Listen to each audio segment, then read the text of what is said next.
of the, as we're talking about policies, and this is when the Affordable Care Act was signed into act, one of the things as an organization we knew was there were a whole lot of people out there that had been uninsured and never had insurance coverage. So as we're asking them to get into insurance, they're not actually even sure what they're trying to get or trying to look at. So some of the terms that are really important to be aware of is the premiums, the amount that you have to pay for your health benefits to be active. It's usually paid on a monthly basis, and it has to be paid for your policy to stay active.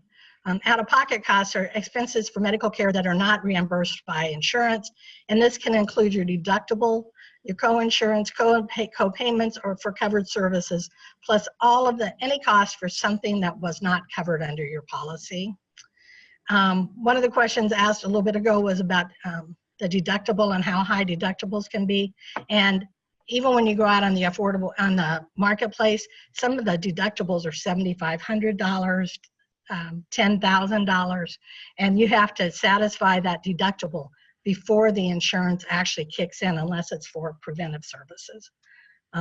But as a rule, you have to satisfy your deductible. So one of the challenges with the high deductible plans is that the premiums are very attractive, and so you want to consider those, but you also need to consider what kind of care you're receiving at the time, and so and whether or not you actually have the funds set aside to afford to help meet that deductible. If you get it through your employer, you might be able to get a health savings account where you can actually take some of your money and actually have it. Usually it's to pre-tax dollars that you put into an account that you can tap into to help cover some of your out-of-pocket costs. Out-of-pocket maximum limit, this is the amount, the most that you would have to pay during a plan year for covered services. The other thing to think about that though is if you get something that's not a covered benefit under your policy, that does not apply. If the insurance doesn't pay for it or doesn't consider it a covered benefit, it does not count against your out-of-pocket maximum. And deductible, we've kind of covered, it's before your insurance starts to pay. And during that period of time, you're responsible for 100% of all the costs of the plan.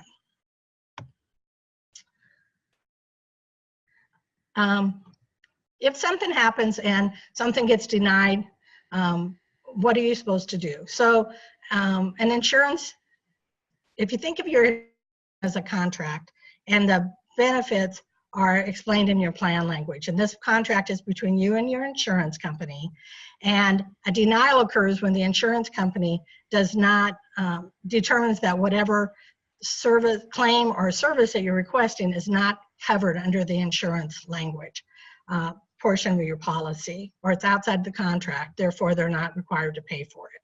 So that's when a denial, or they're not going to pay for it, is when a denial is. An appeal is a contract dispute that's initiated either by you or your provider when they disagree with your plan's decision not to cover something.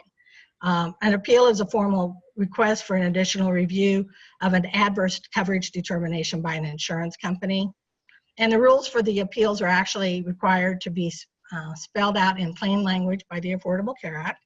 And if you get something that's, you submit something and it's denied and you get a denial letter, after it tells you the reason in plain language, but it also has to mention where in the policy that it's not covered.